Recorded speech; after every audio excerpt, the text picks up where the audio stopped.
کہ ہمارا دین ایسا ہے کہ اس دین نے ہماری پوری زندگی کو عبادت بنانے کا راستہ ہمارے لیے آسان فرمایا ہے کہ ہم اپنی طبعی انسانی فطری ضرورتوں کو صحیح نیت کے ساتھ اور اس طریقے کے مطابق جو طریقہ جناب محمد رسول اللہ صلی اللہ علیہ وسلم کا لایا ہوا سکھایا ہوا ہے، بس اس طریقے کے مطابق اپنی ضرورتوں کی تکمیل سے ایک انسان کی پوری زندگی عبادت بن جاتی ہے۔ اس کا کھانا پینا سونا جاگنا، بازار میں کمانا، بچوں میں ہنسنا بولنا، ہر چیز عبادت بن جاتی ہے، مگر اس کے لیے بس شرط یہی ہے کہ انسان اپنی نیت کو اور اپنے قلب کے قبلے کو درست کرے اور اپنے عمل کو اس شریعت اور سنت کے مطابق کرے جو محمد رسول اللہ صلی اللہ علیہ وسلم لے کر آئے ہیں۔ اس طرح سے انسان کی پوری زندگی عبادت بن جاتی ہے۔ اب ہماری جو اہم ترین ضرورت ہے نکاح کی، اسے بھی شریعت نے دین کا درجہ دیا اور رسول اللہ صلی اللہ علیہ وسلم نے فرمایا من تزوج فقد استکمل نصف الدین فلیتق اللہ فی النصف الباقی، جو شخص نکاح کرتا ہے اپنے آدھے دین کی تکمیل کرتا ہے، باقی آدھے میں اللہ سے ڈرے۔ نکاح کو اتنا بڑا مقام دیا گیا، اب اس نکاح کے دین بننے کی شکل یہی ہے کہ نکاح کے اندر بھی نیت صحیح ہو اور نکاح کا طریقہ بھی صحیح ہو، پھر یہ چیز بھی دین بن جائے گی۔ نکاح کی بنیادی طور پر دو حیثیتیں ہیں، ایک یہ کہ نکاح ایک انسانی ضرورت ہے اور دوسری حیثیت یہ ہے کہ نکاح ایک دینی اہم عبادت ہے۔ ان دونوں حیثیتوں کا تقاضا یہ ہے کہ نکاح آسان سے آسان ہو، اس میں کوئی دشواری نہ رہے، کیونکہ ضرورت کی جو چیز ہوتی ہے اس کا دشوار ہو جانا بھی معاشرے میں فساد پیدا کرتا ہے۔ مثلا اگر انسانوں کو کھانے پینے کو جو ضروری غذا ہے وہ میسر نہ آئے تو پھر چوری عام ہوگی، ڈکیتی عام ہوگی۔ تو اب انسانی معاشرے کی ذمہ داری کیا ہے کہ جو چیز انسان کے لیے طبعی طور پر ضروری اور لازمی ہے اسے آسان بنائے۔ دیکھیے اسی وجہ سے حضرت عمر رضی اللہ تعالی عنہ کے زمانے میں ایک اس نے چوری کی اور چور کی سزا شریعت میں یہ ہے کہ جب ایک خاص مقدار میں اگر وہ مال چوری کر لے اور اس کی چوری ثابت ہو جائے تو پھر اس کے ہاتھ کاٹے جاتے ہیں۔ لیکن زمانہ تھا قحط کا اور اس نے جو چیز چوری کی تھی وہ کھانے کی تھی، حضرت عمر رضی اللہ تعالی عنہ نے اسے کوئی اور مناسب سزا دے دی، لیکن اس پر حد جاری نہیں فرمائی۔ گویا معلوم ہوا کہ جو چیزیں ضرورت کی ہیں اگر ان کے اوپر ایسی قیدیں عائد ہو جائیں کہ جن سے ان کا حاصل کرنا دشوار ہو یا معاشرے میں صورتحال ایسی بن جائے تو پھر معاشرے پر اس کی ذمہ داری عائد ہوتی ہے۔ تو جیسے ضرورت کی چیز ہے کہ بھئی انسان کو کم از کم اتنی غذا مل جائے جس سے اس کا پیٹ بھر جائے، اس کی پیٹھ کمر سیدھی رہے، اتنا کپڑا مل جائے جس سے اپنا بدن چھپا سکے، اتنا مکان مل جائے جس سے سایہ حاصل کر سکے، اتنی چیزیں ضروری ہیں۔ اب یہی وجہ ہے کہ ہم دیکھتے ہیں کہ جو حکومتیں ہوتی ہیں، حکومتیں بھی انسانی ضروریات کو فراہم کرنے کا اہتمام کرتی ہیں۔ مثلا یہ کہ یہ چیزیں انسانی ضروریات کی ہیں، اس کو حکومت سبسڈی دیتی ہے، سستا کرتی ہے کہ صاحب راشن کے ذریعے سے چاول دیا جائے، غلہ دیا جائے، غریبوں کے لیے مکانات بنائے جائیں، ایسی اسکیمیں حکومت چلاتی ہے۔ کیوں چلاتی ہے؟ ایک چیز تو ہے تعیشات کی، تعیشات کی چیزیں جو لوگ استعمال کرتے ہیں ان پر تو حکومت ٹیکس بڑھاتی ہے، کیونکہ تعیشات انسان کے لیے ضروری نہیں۔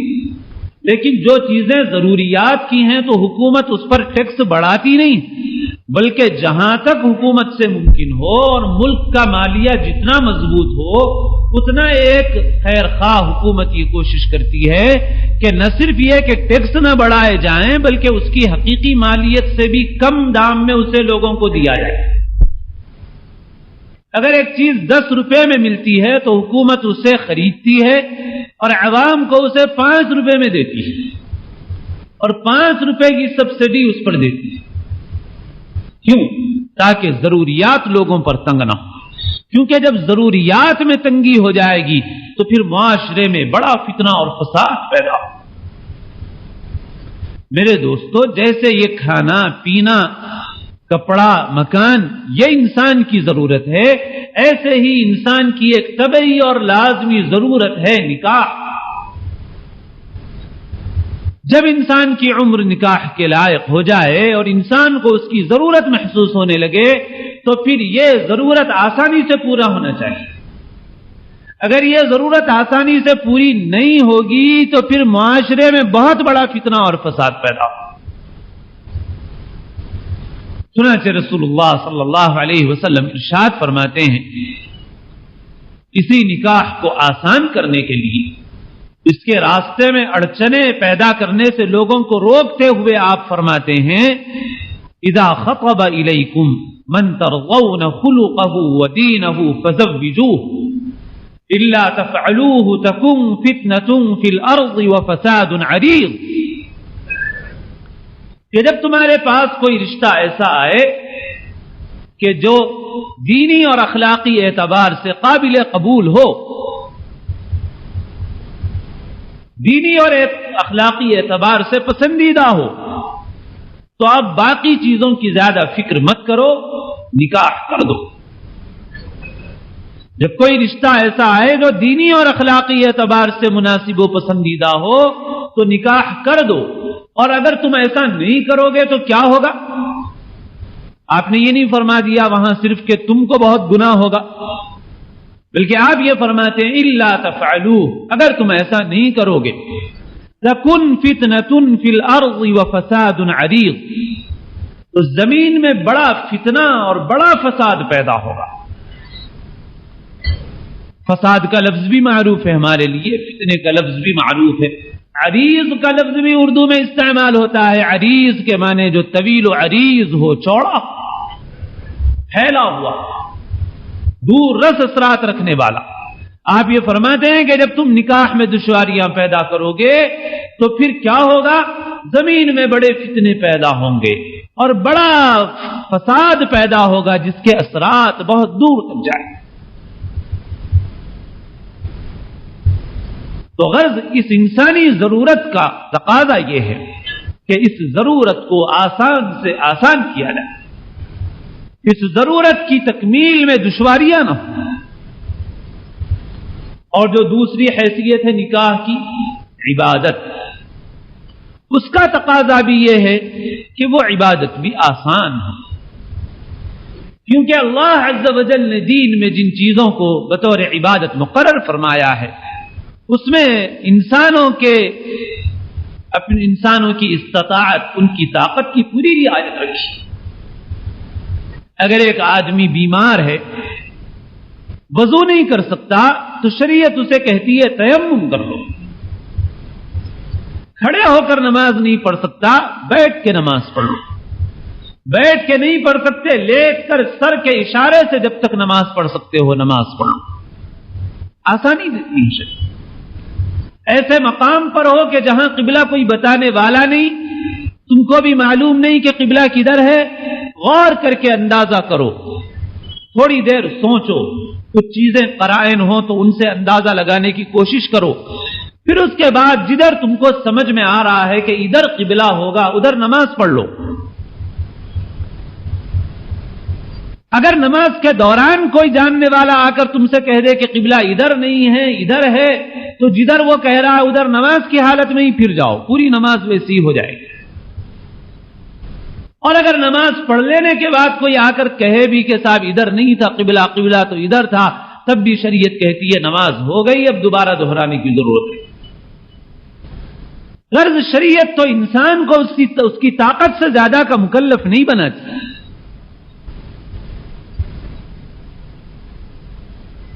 یہاں نماز پڑھنے کے لیے کوئی نذرانہ پیش کرنے کی ضرورت نہیں، خرچ کرنے کی ضرورت نہیں. جن کے پاس مال ہے تو ان پر خرچ کرنے کی کچھ ذمہ داریاں، جن کے پاس نہیں ہے تو ان کے اوپر تو نہیں. غرض ہر ایک کو اللہ نے اس کی وسعت کے اعتبار سے مکلف بنایا، شریعت میں تنگی نہیں. اب جس نکاح کو شریعت نے عبادت بنایا ہو اس عبادت میں تنگی کیسے ہو سکتی ہے، اس میں دشواری کیسے ہو سکتی ہے؟ ظاہر ہے کہ اس میں تو آسانی ہونی چاہیے. تو عبادت ہونے کی حیثیت کا بھی تقاضا یہ ہے کہ نکاح آسان سے آسان ہو. چنانچہ بعض روایات کا مضمون ہے کہ نکاح کو اتنا آسان کرو کہ بدکاری اس کے مقابلے میں دشوار ہو جائے، اتنا آسان کرو. تو غرض نکاح کی یہ دو حیثیتیں ہیں، تیسری حیثیت نہیں. اب ہم نے نکاح کی حیثیت کیا بنائی ہے؟ ہم نے نکاح کی حیثیت یہ بنائی ہے کہ نکاح اپنی شان دکھانے کا ایک ذریعہ ہے، نکاح اپنی عزت بڑھانے کا ایک ذریعہ ہے، نکاح اپنی مالداری دکھانے کا ایک ذریعہ ہے. میرے دوستو، شریعت نے ایسا نہیں بنایا. حضرت عبد الرحمن ابن عوف رضی اللہ تعالی عنہ صحابہ میں عشرہ مبشرہ میں ان 10 صحابہ میں ہیں جن کے متعلق رسول اللہ صلی اللہ علیہ وسلم نے ایک ہی مرتبہ میں ان 10 کے متعلق بشارت دی تھی کہ یہ جنتی ہیں، جن کو ہم عشرہ مبشرہ کہتے ہیں. ہجرت کر کے آئے مکہ مکرمہ سے. ظاہر ہے کہ جو مہاجر ہیں عشرہ مبشرہ میں ہیں، ابتدائی زمانے میں اسلام لانے والوں میں ہیں، وہ آپ صلی اللہ علیہ وسلم کے کس قدر قریب ہوں گے، کس قدر تعلق خاطر ہوگا آپ سے. عبد الرحمن ابن عوف رضی اللہ تعالی عنہ جب ہجرت کر کے آئے تو کچھ مال نہیں تھا، مدینہ منورہ آئے، لیکن طبیعتیں لوگوں کی مختلف ہوتی ہیں اور دین کے احکام بھی ایسے ہیں کہ ہر آدمی سے اس کی صلاحیت کے اعتبار سے کام لیا جاتا ہے. حضرت عبد الرحمن ابن عوف رضی اللہ تعالی عنہ میں اللہ نے تاجرانہ صلاحیت رکھی تھی. جب آئے اور جس انصاری کا بھائی آپ نے بنا دیا ان کو، تو اس انصاری بھائی نے ان کو اپنا مال پیش کیا کہ بھائی یہ آدھا مال میرا تم رکھ لو. تو حضرت عبد الرحمن ابن عوف رضی اللہ تعالی عنہ نے کہا کہ بھائی مجھے تو بازار کا راستہ بتاؤ کہ کدھر، اور بہت تھوڑا سرمایہ لے کر وہ بازار میں گئے اور تجارت شروع کی، اور ایسی تجارت کی ماشاءاللہ کہ وہ بڑے تاجروں میں شمار ہونے لگے. اللہ نے مال بھی خوب کیا. کہاں ہجرت کر کے آئے تھے اور کہاں اب ان کا شمار مالداروں میں ہوتا ہے. اپنا وطن چھوڑ کے آئے، اپنا گھر چھوڑ کے آئے. عشرہ مبشرہ میں، مہاجرین اولین میں، سابقین اولین میں، مہاجرین میں آپ صلی اللہ علیہ وسلم سے کیسا تعلق ہم سوچ سکتے ہیں، کچھ نہ کچھ اندازہ اس کا کر سکتے ہیں. مگر اس کے باوجود مدینہ منورہ کی چھوٹی سی بستی، کتنی بستی تھی معلوم ہے آپ؟ لوگ کہتے ہیں کہ آج جس قدر مسجد نبوی ہے رسول اللہ صلی اللہ علیہ وسلم کے زمانے میں پورا مدینہ منورہ اتنا تھا. پورا مدینہ منورہ اتنا تھا جتنا آج مسجد نبوی. اتنی چھوٹی سی بستی، اور آپ سے زیادہ کوئی مبارک شخصیت ان کے لیے نہیں، اور آپ سے زیادہ قلبی تعلق اور کس سے ہو سکتا ہے ان کو. مگر اس کے باوجود ان کے پاس نکاح کا وہ تصور تھا ہی نہیں جو تصور ہمارے پاس دین سے دوری کے نتیجے میں اور عجمی اثرات کے نتیجے میں پیدا ہوا ہے. حضرت عبد الرحمن ابن عوف ایک مرتبہ آئے، خوشبو جو لگائی تھی تو اس کے کچھ دھبے کپڑوں پر پڑے ہوئے تھے. آپ صلی اللہ علیہ وسلم نے اسے دیکھ کر پوچھا کہ کیا بات ہے، یہ خاص خوشبو لگائے ہوئے معلوم ہو رہے ہو. حضرت عبد الرحمن ابن عوف عرض کرتے ہیں کہ اللہ کے رسول صلی اللہ علیہ وسلم میں نے نکاح کر لیا ہے. سبحان اللہ،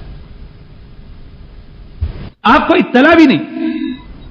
ہم ناراض ہوتے ہیں کہ صاحب ہم کو آپ نے کیوں اطلاع نہیں کی. وہاں نکاح کا ایسا تصور تھا ہی نہیں. اس چھوٹی سی بستی میں بھی انہوں نے آپ کو اطلاع نہیں فرمائی کہ میں نکاح کر رہا ہوں. بالکل الٹا معاملہ ہے ہمارا. اور بالکل ایسا ہی واقعہ حضرت جابر رضی اللہ تعالی عنہ کا ہے. تقریباً اسی طرح بعد نکاح آپ نے ان سے پوچھا تو انہوں نے کہا کہ میں نے نکاح کر لیا. آپ کو کوئی اطلاع نہیں. اب ہم سوچیں گے کہ صاحب ہم کو تو پتہ نہیں کہاں کہاں مجمع جمع کرنے پڑتے ہیں, کیا کرنا پڑتا ہے. تو آخر ان لوگوں کا نکاح ایسے کیسے ہو جاتا تھا کہ چھوٹی سی بستی میں پتہ بھی نہیں چلتا تھا. اور شریعت کا حکم ہے اعلان کرو, تو اعلان کہاں سے کرتے تھے؟ تو بھائی اعلان بھی سن لو کہ کیا مطلب ہے. اعلان کرنے کا مطلب یہ ہے کہ چھپے چوری دوستیاں نہ ہوں, اور زنا و بدکاری میں اور نکاح میں یہ فرق ہو جائے کہ نکاح کے بہت سے گواہ موجود رہیں, کم سے کم 2 گواہ موجود رہیں, تاکہ چوری چھپے دوستی میں اور نکاح میں فرق ہو جائے. چنانچہ کیسے ہوتے تھے نکاح؟ حضرت فاطمہ رضی اللہ تعالی عنہا کا نکاح دیکھ لیجیے. آپ صلی اللہ علیہ وسلم نے حضرت علی کا رشتہ قبول کر لیا. انشاءاللہ آئندہ خطبات میں اس نکاح سے اور بھی جو سبق حاصل ہوتے ہیں وہ بیان کیے جائیں. فی الحال ایک جز مقصود ہے. آپ صلی اللہ علیہ وسلم نے پیغام قبول فرما لیا. جب آپ کا نکاح کا ارادہ ہوا کہ آج نکاح کرنا ہے, تو عین وقت پر رسول اللہ صلی اللہ علیہ وسلم نے, پہلے سے تاریخ مقرر نہیں, پہلے سے کوئی وقت طے نہیں کہ فلاں دن ہوگا, فلاں وقت ہوگا, فلاں جگہ ہوگا, کچھ نہیں. عین وقت پر رسول اللہ صلی اللہ علیہ وسلم کچھ آدمیوں کو دوڑاتے ہیں کہ جاؤ ابو بکر کو بلا لاؤ, عمر کو بلا لاؤ, اور فلاں کو بلا لاؤ, اور فلاں کو بلا لاؤ رضی اللہ عنہم. آپ اپنے چند خاص اصحاب کے متعلق لوگوں کو دوڑاتے ہیں کہ جاؤ ان کو بلا کے لاؤ. بلا کر لایا جاتا ہے, جو آ گئے حاضر ہو گئے. بس اسی وقت آپ صلی اللہ علیہ وسلم نے نکاح پڑھا دیا. اور چھوارے اور کھجور تو وہاں کی غذائی تھی, وہاں کی پیداوار تھی, وہ آپ کے بازو وہ بھی رکھا ہوا تھا. آپ صلی اللہ علیہ وسلم نے اس سے اٹھا کر ہلکے سے اس طرح سے اچھال دیا ایک چھوٹی سی مجلس میں. یہ تھی نکاح کی تقریب. اور پھر رخصتی بھی کیسے ہوئی؟ مکان حضرت علی کے پاس تھا نہیں, ایک مکان بدل لیا گیا. پھر رات میں حضرت علی یا ان کی طرف سے کوئی بارات لینے کے لیے نہیں آئی, بلکہ آپ صلی اللہ علیہ وسلم نے اپنے گھر کی خاص خادمہ حضرت ام ایمن رضی اللہ تعالی عنہا کے ذریعے حضرت فاطمہ رضی اللہ تعالی عنہا کو خود ہی حضرت علی کے کمرے پر روانہ کر دیا.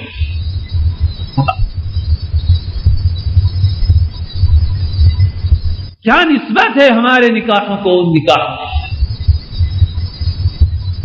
کچھ نہیں. حالانکہ آپ چاہتے تو آپ کے جانثار صحابہ ایسے تھے کہ وہ مال کے ڈھیر بھی جمع کر سکتے تھے. اور یہ بھی یاد رکھیے کہ آپ صلی اللہ علیہ وسلم کو جو فاقے کی فقر کی کیفیات پیش آتی تھی یہ آپ کی اختیاری تھی. ایسا نہیں کہ آپ کے پاس مال آتا نہیں تھا, آپ کے پاس مال اتنا آتا تھا کہ کچھ پوچھیے مت, مگر آپ اسے رکھتے نہیں تھے. ڈھیروں مال آتا تھا. آپ اگر چاہتے تو اپنی بیٹی کے نکاح کے لیے کچھ اٹھا رکھتے, یا اگر چاہتے تو کچھ مدت مؤخر کرتے نکاح کو کہ بھئی 2-4 مہینے کے بعد کچھ مال آئے گا تب نکاح کرو. کچھ نہیں تو صحابہ کچھ چراغ جلا دیتے, کچھ دیپ جلا دیتے, کچھ روشنیاں کر دی جاتی, کچھ نہیں. عجیب واہ. بس بیٹھے بیٹھے آپ نے کچھ اصحاب کو بلایا, نکاح پڑھایا. پھر اس کے بعد رات کے وقت آپ صلی اللہ علیہ وسلم نے اپنے ہی گھر کی ایک عورت کے ذریعے سے حضرت فاطمہ کو حضرت علی کے کمرے پر روانہ کیا. اور کیسا تھا نکاح کا تصور ان کے پاس؟ ایک واقعہ جو ہمارے معاشرے کے اعتبار سے عجوبہ ہے. حضرت ابو الدرداء حضرت سلمان فارسی رضی اللہ تعالی عنہما, حضرت سلمان فارسی اپنے دوست حضرت ابو الدرداء کو یہ کہتے ہیں کہ ابو الدرداء فلاں گھر میں معلوم ہوا کہ ایک لڑکی ہے, میں وہاں اپنا پیغام دینا چاہتا ہوں, تم جاؤ میرا پیغام پیش کرو. حضرت ابو الدرداء پہنچے اس گھر میں، جا کر کہا کہ میں سلمان کا بھیجا ہوا ہوں رضی اللہ عنہ، اور اس لیے آیا ہوں کہ وہ آپ کی لڑکی سے نکاح کرنا چاہتے ہیں اگر آپ کو منظور۔ اس گھر کے لوگوں نے کہا کہ بھائی ہمارے ان کے اندر ذرا مناسبت نہیں ہے، اس لیے ہم کو اطمینان نہیں ہے پوری طرح سے، اس لیے ہم اس رشتے پہ آمادہ نہیں۔ ختم ہو گئی بات، ایک معاملہ ختم ہو گیا۔ جب یہ بات صاف ہو گئی، اس کے بعد اس گھر کے لوگوں نے خود حضرت ابو الدرداء سے کہا کہ ہم کو یہ معلوم ہوا ہے کہ آپ خود بھی نکاح کے طالب ہیں، کیا یہ بات صحیح ہے؟ تو حضرت ابو الدرداء نے کہا کہ ہاں میں بھی طالب ہوں نکاح۔ تو ان لوگوں نے کہا کہ ہم کو ان کے متعلق تو اطمینان نہیں، مگر آپ کے متعلق اطمینان ہے، اگر آپ چاہیں تو ہم اپنی لڑکی کا نکاح آپ سے کرنے کے لیے تیار ہیں۔ حضرت ابو الدرداء رضی اللہ تعالی عنہ نے غور کیا، کوئی رکاوٹ کی چیز نظر نہیں آئی، ٹھیک ہے مناسب۔ تو اسی گھر میں نکاح کر کے باہر نکلے ہیں حضرت ابو الدرداء رضی اللہ۔ کیسے ہو گیا؟ اگر دو آدمی بھی تھے تو نکاح ہو گیا،